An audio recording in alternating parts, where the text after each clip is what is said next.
فضا آپ کیسے دیکھ رہی ہیں؟ کیونکہ آلریڈی ہم دیکھ رہے ہیں کہ جب بیرسٹر گوہر بھی اس حوالے سے آج بات کر رہے تھے، وہ کہہ رہے تھے ہم کوئی ایسے اقدامات نہیں کرنا چاہتے جس سے ملکی معیشت کو نقصان پہنچے یا ملکی مفادات میں وہ نہ ہو، لیکن پوری قوم آج صدمے میں ہے۔ ضیاء الحق کے اس پروجیکٹ نے ایک بار پھر پاکستان کی کھٹیا کھڑی کرنے کا پلان ترتیب دے دیا ہے۔ آپ نے آئی ایم ایف کو خط لکھا نہیں لکھا، اور لکھا تو کیوں لکھا اور کیا لکھا؟ انور رضا صاحب، پاکستان کے بارے میں یہ کہنا کہ آپ ان کی مدد نہ کریں کیونکہ انہوں نے دھاندلی کی ہے، پہلے اس کی تحقیقات کریں، کیا یہ زیب دیتے ایک سیاسی جماعت تیسری پارٹی کو تیسرا ایک فریق بنا رہی ہے؟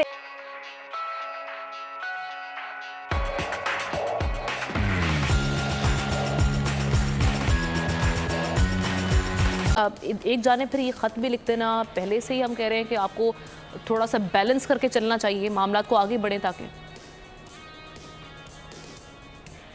یہ جن کو آپ نے کوٹ کیا انہوں نے بہت بڑا منافقت کا ایک ثبوت دیے کہ کہتے یہ لوگ کچھ ہیں اور عمل کسی اور بات پہ کرتے ہیں۔ بانی پی ٹی آئی نے یہ ثابت کر دیا ایک بار پھر سے کہ ان کے لیے ان کی ذات، ان کی انا اور ان کی جو پارٹی، ان کی جیت، ان کا حصول اقتدار ہر طرح سے ملک سے اوپر ہے، قوم سے اوپر ہے، عوام سے اوپر ہے۔ اس طرح کا خط لکھ دینا، اب اپنی ذات، اپنے حصول اقتدار، یعنی اگر آپ ہیں، اس لغاری صاحب والی بات کہ نہ میں کھیلوں گا نہ میں کھیلنے دوں گا، اگر آپ اقتدار میں ہو تو ہی سب کچھ بہتر ہو سکتا ہے، اگر آپ اقتدار میں نہیں ہیں تو آپ ملک کے ساتھ اس قسم کی جنگ لڑنے پر آ جائیں گے۔ آپ کس کو نقصان پہنچانا چاہتے ہیں براہ راست اس قسم کا خط لکھ کر؟ دوسری بات یہ کہ آپ کو یاد ہوگا 2022 میں بھی اگر آئی ایم ایف سے قسط نہ ملتی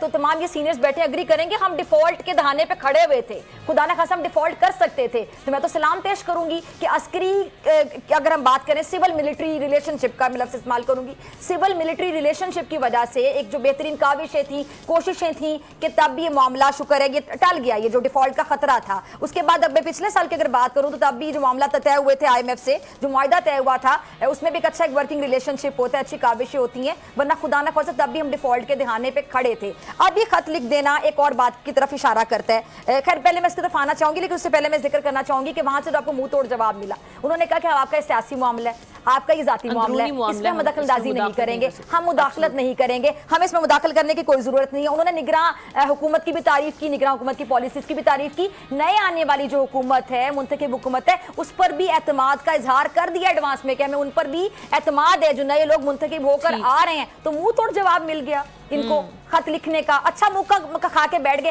دوسری بات سائفر لہرایا تھا نکال سے کہ جیب سے کہ جو امریکی مداخلت ہے، ہم مداخلت برداشت نہیں کریں گے۔ آج خط لکھ کے خود ثابت کریں کہ وہ تو مداخلت نہیں کرتے، وہ کہتے ہیں آپ کا اندرونی معاملہ ہے، سیاسی معاملہ ہے، مداخلت یہ خود چاہتے ہیں۔ جو خط لکھ کے انہوں نے ثابت کر دیا، کہتے ہیں آئیں اور کریں مداخلت، انہوں نے کہا نہیں ہم نہیں کریں گے۔ ایک ایسے سیٹ اپ کو، ایسے ادارے کو جس کا کوئی لینا دینا نہیں ہے، جس سے ہم پیسے مانگتے ہیں، ہم اس کو کہہ رہے ہیں کہ تم اور انویسٹیگیٹ کرو۔ امریکہ کے بارے میں پہلے کہتے تھے کہ امریکہ نے ہماری حکومت گرائی، امریکہ نے یہ کیا، آپ کہتے ہیں کہ دھاندلی ہوئی ہے تو امریکہ بھی تحقیقات کرے، فلانا بھی ہے۔ یہ لوگوں کو دعوت کس لیے دیتے ہیں؟ دیکھیے مجھے یاد آ رہا ہے کہ جو سابق کمشنر راول پنڈی ہیں لیاقت علی چٹھا، یہ اسی طرح کا ایک واقعہ ہے جو خان صاحب سے منسوب کر دیا گیا۔ اور دوسرا مجھے لگتا ہے یہ جو ایڈوائزر کی بات ضمیر بھی کر رہے تھے کہ جس طرح آپ ماضی میں آپ نے اسمبلیاں چھوڑی، پنجاب اسمبلی سے ریزائن کیا، کے پی کے اسمبلی چھوڑی، وفاق سے آپ ہٹے، یہ اسی طرح کی کوئی ایڈوائز انہیں دی گئی ہے۔ ابھی میری پاکستان تحریک انصاف کی جو میڈیا ٹیم ہے ان سے بات ہو رہی تھی، انہوں نے کہا ابھی تک لیٹر ڈرافٹ کیا جا رہا، لیٹر بھیجا نہیں ہے۔ اور خان صاحب نے یہ بات کیوں کی صحافیوں سے گفتگو کرتے ہوئے؟ مجھے لگتا یہ ہے کہ وہ پولیٹیکل ٹیمپریچر چیک کرنا چاہ رہے تھے، یا پھر ان اداروں کا ٹیمپریچر چیک کرنا چاہ رہے تھے جن کے خلاف 9 مئی کو نکلے تھے۔ مجھے لگتا یہ ہے وہ چیک ابھی ہوا ہوگا نا، کوئی ڈیبیٹ شروع ہو گیا۔ دیکھیں نا ابھی میڈیا پہ تو ڈیبیٹ ہو رہی ہے، خط لکھا ہے نہیں لکھا ہے اس کے بارے میں ہمیں کچھ معلوم نہیں، لیکن ڈیبیٹ تمام ٹی وی چینلز پر یہی ہو رہی ہے کہ آئی ایم ایف کو خط لکھ دیا گیا۔ اچھا دوسری بات، ماضی میں بھی جس طرح شوکت ترین کی آپ نے بات کی،